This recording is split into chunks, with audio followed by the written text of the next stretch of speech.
Okay, so I'm so excited to be here today. We're going to talk about expired insights, a jazzy title that you might be intrigued. Can insights expire? Do they? We'll find out. First, before we begin, a quick thank you to my mom and my dad and my husband David and my team, Jessica, Katie, and I even ran this past the customer insights team, my company, Jet and Tom, and of course, if he's on, my boss, Ryan. All right, so a little about me. Um, I have worked all over insights. I've worked on consumers, customers, B2C, B2B, B to human, as some people call it, LMNOP. I've worked in advertising, innovation, market research design, packaging design, um, on the agency side. I've also been a small medium business owner at one point, and now I am client side. So do it all while you can. So the flow for today is just a hello, a step back. What are we doing? And then we'll go through some facts and observations. And then we'll dive into the rethinking insights and land in, okay, so what do we do? What do we do with this now? As a huge step back, as I was writing this deck, thinking about what to write about and how to inspire and motivate, I had ChatGPT open to prompt a smooth discussion for all of us. And I also had my washer and dryer in the background. My washer switched automatically to drying my clothes in the background. I was also thinking how last night I bought a movie. I didn't rent it, I bought it so I could own it. And then weeks ago, I was telling my Uber driver my preferred temperature without ever talking to them. And as I was thinking about all of the things around me, I can't help but recognize just the vast difference of the world we live in just 1 year ago to today. So we're always adapting and we're modifying, we're progressing. And it did make me stop to think like, is research progressing? So we have a shared lexicon together today for this next like half hour-ish. What is research? So research is the systematic investigation, blah, blah, and reaching new conclusions. I think what's interesting here is the word new. And that's what we're going to focus on, obviously, because I have it on the right side. New. What is new? Never exists before. So it's never happened before. It's new to the world, not previously used or owned. New. Power in words. Um, so quickly, new is hard. And as I practiced this, I was like, I'm going to add a dramatic pause. So doing the same thing over and over makes finding something new that much harder. Um, so as we're trying to envision what the future is, we really have to let go of what has expired. What is expired? Expired is just ceased to be valid. It doesn't exist anymore, typically after a certain period of time. So expired, ceased to be valid. Before we dive into insights, which I madly respect, anyone in market research over time has a deep respect, I think, for insights. And the way I was trained for an insight was first you start with facts, and then you dig deeper into observations, and then you dig even deeper still, and you go into insights.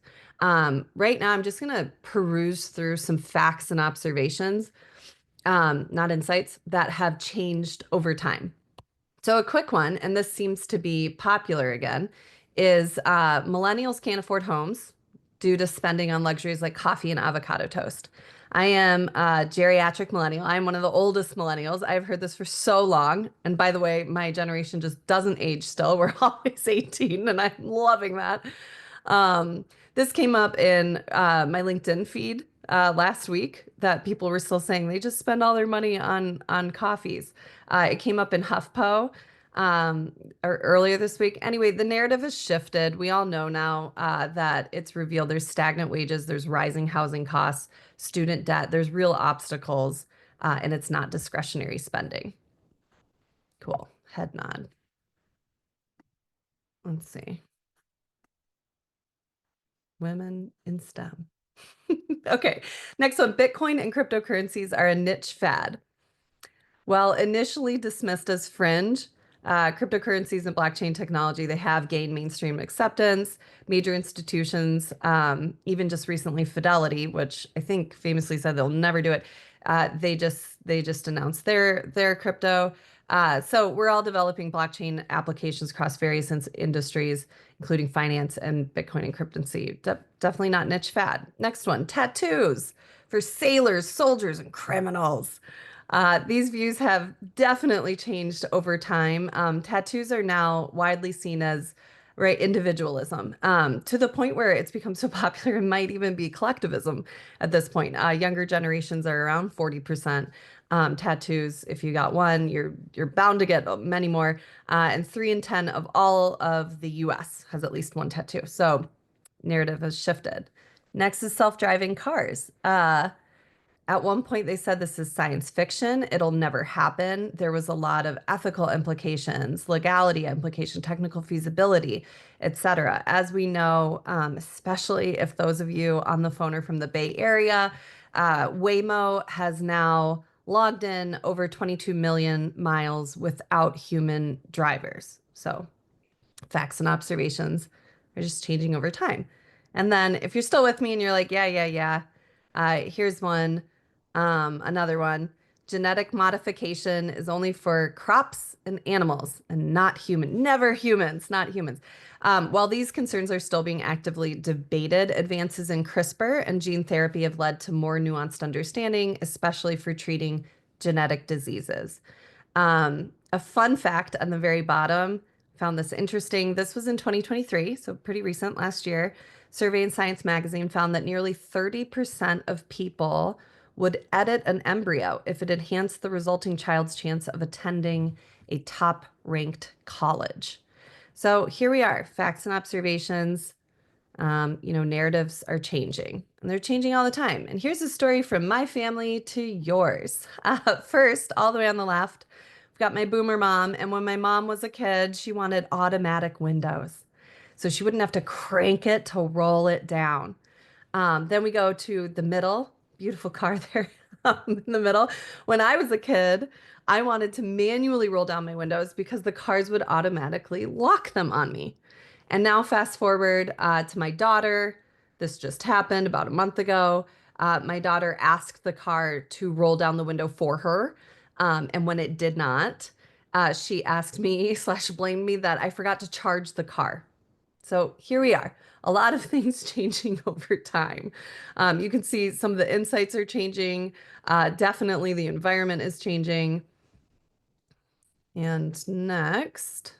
So if insights are a deep understanding of people and a situation. So the definition on the right, if we all believe that insights are to gain an accurate and deep intuitive understanding of a person or a thing. So deep understanding of people, situations.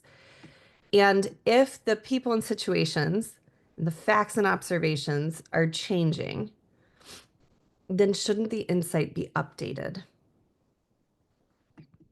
So, expired insights, right? When old methods often go unquestioned, it makes change really difficult to happen. So here is another example. I've worked in the SMBO, the small medium business owner target customers for about a decade now. And I've heard over and over again the insight, even as recent as a year and a half ago, the insight that SMBOs are just, they're so busy. They wear multiple hats. Have you heard this? I'm sure you've heard it. And while this is true, it has become trite, right? And trite is the meaning of trite is so overused, it just has little importance anymore. So this has become so cliched, it doesn't fully capture the diversity, the strategic thinking, or the innovative approaches that many SMBOs, small, medium business size owners employ.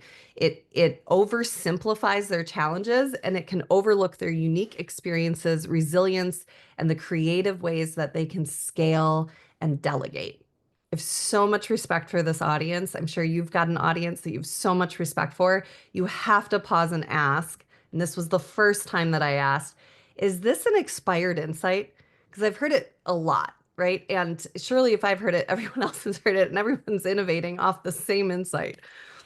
Um, so just to go dramatic for illustrative purposes here, if we think about a long time ago, so like before the 1800s, I have to imagine I'm not a history buff, but I have to imagine it was just manual for everything, right? And the lifespan was short. Things took forever. Everyone was really, really busy. Okay, SMBO is for sure busy. And then let's fast forward 1800s, 1900s, somewhere in there, we've got an industrial revolution, we've got an assembly line, things are organizing, and yet the inside is still SMBOs are just so busy. And now we're in the early aughts. We've got automation, you're offshoring, you're outsourcing, you're figuring out how to make everything robotic, et cetera. SMBOs are still busy. The insight is expired because people change over time, right? If we stay within this metaphor of SMBOs, or this example, they can be their own accountants. They can communicate globally. They can distribute their goods worldwide. The world has changed over time, and insights really have to change with it. And here's the danger of not changing. If you rely on expired insights, that can lead to outdated strategies, inefficiency, and missed opportunities for growth and innovation. So let's go from why to why not. And here's an example of why to why not. We all know the ending of this now. At one point, when the founder of Airbnb was going to get funding, literally people said no one is ever going to stay in someone else's house. And they really believed this. It reminds me of when people in college told me photos will never be digitized. It'll always be film. So despite the early doubts, we know Airbnb's founders persevered. They're innovating, they're refining, they're transforming the entire hospitality industry. And these initial rejections highlight just how unconventional the idea seemed at the time. Now we fast forward, Airbnb's got a market cap of 86 billion. And more than that, what's interesting here is when you get rid of the expired insight, when you stay fresh, the homestay market, this entire idea of homestay, not only changes hospitality, it changes the previous business model. So the new insight, new changes the old, right? So the how of the homestay has redefined the previous business proposition. So now hotels, if you think about it, homestays are super popular, right? And now it's like all cyclical. It's coming back, and now people are like, no, no, no, I only stay at hotels now because they're more safe. I don't need to clean my own laundry. I need service in the middle of the night. I want all this stuff. So it's changing things. Here's another example of this. Why not? Why not get into a stranger's car? Why not monetize um, hitchhiking, right? So again, people were like, no one's ever going to do this. I remember moving from New York City back to Chicago in the middle, and people were just like shocked. They were like, absolutely no. As we know, we fast forward, right? Everyone's got Uber, Lyft, et cetera, on their phones. And despite all of the doubt and the regulatory issues and all of this stuff for on demand, the sharing economy has blown up, right? And as of just November 1st, their market cap is 154 billion. Um, and again, changes the model before it. So ironically, if you are huge into ride sharing, if you're in an urban area, I actually live extremely rural now, and we do not have any ride shares, if you can believe it. No DoorDash, no ride share. Um, but when I was living in Chicago, right, I was a huge Lyft person, and what I noticed is they would cancel on you. You didn't know if they would come. And it wasn't as fast. And now, ironically, you're going back to the previous business model where taxis are now updating their entire business proposition to be about immediacy and reliability. So again, the new modifies and adapts the old. New changes old. Okay, so if you're with me, if you're still not in your head being like, but insights don't expire. If you're with me and we believe insights expire and we believe that we need new to change the old, how might we inspire each other to do better? So I have a few ideas. Um, One is around continuous culture. The second is around abstract problem solving, and the third is storytelling. These are fun. First, continuous culture. So if you check your fridge, um, in talking to Jet and Tom, my team and I were talking about market research and what we can do to better market research, how we can inspire and stay on top of culture. And the biggest question here is the last one is, are you even asking the right questions? As they go from department to department, everyone's on a time-bound due date, right? And you need it in field. But are we taking the time to reflect about what we're even asking, input to output? I know there's a lot of you nodding vigorously to this. And the first question here is, how have you evolved your research practice? So when new people come in, the continuous culture is going from, the older generations to the younger generations and making sure you're modifying, you're adapting, you're iterating, you're innovating. Have you evolved your practice? Have you stopped to look at how you're going about your practice? The second one, have you updated your screener? I've worked in consulting for about 20 years, and I've worked on giant brands B2C, giant B2B. They've had screeners that were 10, 15 years old.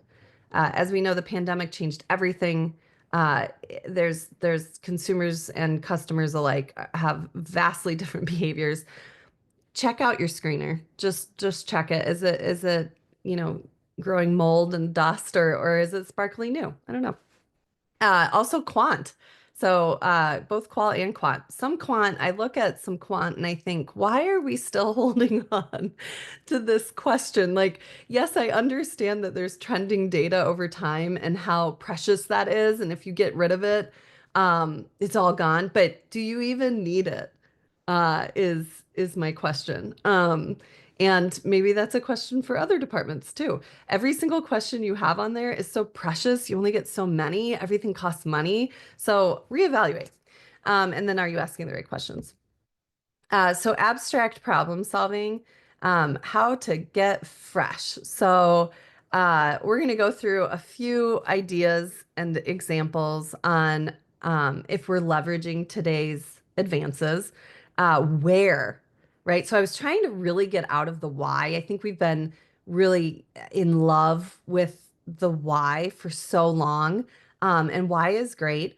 But there's so many more other questions and ways that we can think in a nonlinear fashion in order to change our input to inspire our output. So where are you brainstorming? Who are you recruiting? Who's involved? Like think about all the other questions beyond the why. Okay, and a nice little TikTok from my team to help modernize. Modernize the slide. So first up is how. How are you leveraging today's advances? I came across this example reading the latest MIT magazine at the airport, and this case study is fascinating. It's the Terra X Cube. If you've used it, I'm so jealous of you. Um, but I was reading about how this is a brainchild of a researcher and the founder of the Institute for the Emergency Mountain Medicine at UREC Research. It's a private research center in Italy. And he was frustrated by the safety risks, logistical difficulties, and the huge cost of conducting experiments at high altitudes. So he began dreaming about an environmental stimulator that would allow for safe, repeatable, and controlled test conditions. And thus, this was born. And basically, what the Terra X Cube is, and people from around the world can leverage this for their own research in product design, in medicine, in many different ways. There's a button where you can say the exact climate that you want, any climate from very extreme cold, extreme heat. And in a second, the button will turn the cube into that climate that you want to test it in. And I think this is just indicative of us thinking bigger and outside of how can we do the research. We don't need to be stuck in do you have an omnibus and a qual and a qual? Like, how else can we do things? Um, Things are getting so innovative now. An easier way, if you don't have a lot of money, you can't go to Italy. I think about this a lot. So that's me. If I were that beautiful, that's me in the upper right corner. If you see, I usually work in these pristine, gorgeous offices, right? And white became very popular in the last decade or two, and open offices with the latest and greatest Mac, and everything's beautiful, and the exposed brick and the lighting, and I could go on. And yet my customers for the past uh, over a decade now, a lot of the customers that I love learning about are in manufacturing, construction, the photo below. And I think as I think about trying to get into their mindset, trying to properly empathize with the customer, trying to be, as so many companies and organizations claim to be customer obsessed, how are you truly being obsessive if you're not in the grit with them, right? Like if you're not sitting with the mother of a suburban, micro food need state at 3 to 4 p.m. If you're not Marriott headquarters, when I got to work there, they have an awesome basement filled with different rooms of each hotel chain that they own. And you can go, their design teams can go and sit in there and brainstorm, and they are in the environment. So I think a big thing here is just, change your input. You're going to change your output. Escape the algorithm. We are in algorithms well beyond Spotify, right? Rather than challenging your taste, these algorithms will just provide constant echo chambers of what you have already enjoyed. So get out, do your brainstorm, change where you're doing it. Even one time I did a brief in an elevator. It was great. It was the best thing. Next, another how. I'm guilty of this. So this is totally pot kettle at the moment. But when distributing insights, are how another huge complaint of market research is no one reads my decks. No one reads my presentation. No one's listening. Like they don't know who our target audience is. They don't know the latest research, etc. I think part of that blame needs to go to us. Our how expired when TikTok hit 1 billion users. They're well on their way to 1.8 billion. 1.8 billion by the end of 24. So what's with our 100-page decks? Again, I'm sitting here presenting off a deck, but my team did add a TikTok here. So trying to make sure things are fresh. Another part of a how that I found really interesting when finding some examples for this is this quote. Same magazine. You might want to pick it up. So the quote is, when mass printing emerged, it helped create a culture of news, mass literacy, and bureaucracy, and some argue the very idea of scientific evidence. So how will mass video shift our culture? I think there's so many different channels that we can now leverage to find out how people feel, what their behavior is, how they act, etc. So just changing our storytelling and changing our input and output on both sides, I think will help inspire some new fresh air. So if we believe the definition of research is to reach new conclusions, then we must do all we can to ensure that we grow and humanity evolves. So what does it mean to be human? Same few ideas I gave are exactly what it means to be human and how we can infuse that, right? How we can evolve our research. So, one, continuous culture. Um, First, let me say humans and animals share a lot of biological traits, right? But there are certain key differences that set us apart. and we should be just go back to the basics, go back to biology, go back to our humanity. Continuous culture is making sure that like if your grandma learned something, she's telling you, and you are then telling your grandchildren or the next generation. So as Gen Z is coming in to the office, making sure they know and can learn from the past mistakes, and they're evolving it to go even better. That's continuous culture. So constantly looking and making sure, is this fresh or is it expired? I think just that question would do a lot. So again, that's a humanity. Abstract problem solving. Again, we've got cognitive abilities that others cannot. We can deploy them in many different ways, um, and that's huge. Abstract problem solving. And then last is storytelling. So making sure that we have interesting ways of doing the stories. I think I skipped an entire part here. Yes. Who are we asking? I don't know how this skipped, but let me go back to the who, because this is another thing that we can change and make sure that we're keeping things fresh. Um, One is to challenge the norm. So one, AI is now our audience. And if you don't believe me, just ask the last time you were in a meeting and someone's like, ask ChatGPT. So as machines around us and robot, we're living in this robot world. Um, MIT predicts in 75 years, your house will be your roommate. So thinking about the future and how AI is likely part of your audience. Number two, this is my own persnickety beef with market research. Marketers. I don't know why we're still excluding them in screeners. I ask this every time, and we don't really have the best answer to it. They cost a lot of money if you want a marketing consultant to come in. So I think, hey, if they want to fill out the quant and qual, and you've already screened them for being a marketer, I mean, I find that to be a deal. Let them take it. Let them take the survey. So I don't know why we still do that practice. And then last, retired. So we that's another one. Like, are you working full time? Who does it really matter? Um, back when they used to be able to work for so long in the stability and work at a career for 20, 30 years. Imagine all of that untapped perspective that we could gain, and what future did they envision? Has it happened? Has it not yet? I think there's just a lot of untapped potential there. And Last, who are we including into the research? My favorite case study by far is from Ford Designs Group.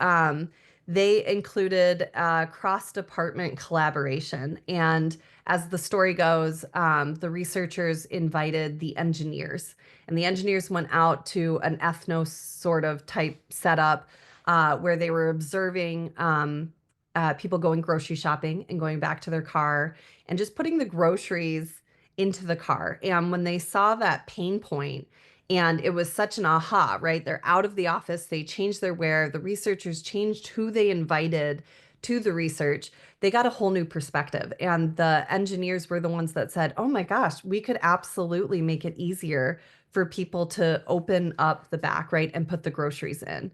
So just fostering communication between different departments. It doesn't need to be just CX, UX, marketing, brand, and design in a little bubble. Invite other people in and see what happens, because you might end up with an entirely new innovation. I love this story. So that's the who. We went through the storytelling of plate it, make it yummy. That's the TikTok, make it exciting. Um, and make sure it evolves, make sure it's human. So if you're adding in continuous culture, you're checking it, you're doing things in a new way, the where, the how, the who, and storytelling. If there's one thing that you could take away from this entire talk, this half hour, it is this. I think we must all humanize our research, and one way is just throw out the expired. And that's it. Thank you so much. Thank you, Adrienne. Let's look and see if we've got any questions. I loved your analogy on cleaning out the refrigerator. So I think that looking for those things that expired. How often would you recommend doing that? Um, I think but it depends on a lot of things, right? On the cadence that you feel comfortable with. I think at minimum quarterly. But just to say the obvious, if a giant global change occurs, like we all went through in the pandemic, you need to take a pause, right? And look at all of your research because the world changed, people changed, and surely insights changed. That's great. Thanks, Leah. Let's see, do we have any questions coming through? No? I just see a lot of head nodding, and I'm Yeah, a so lot of happy. nodding, really interesting stuff. All right. I think Yay, sounds good. Well, thank you, everybody.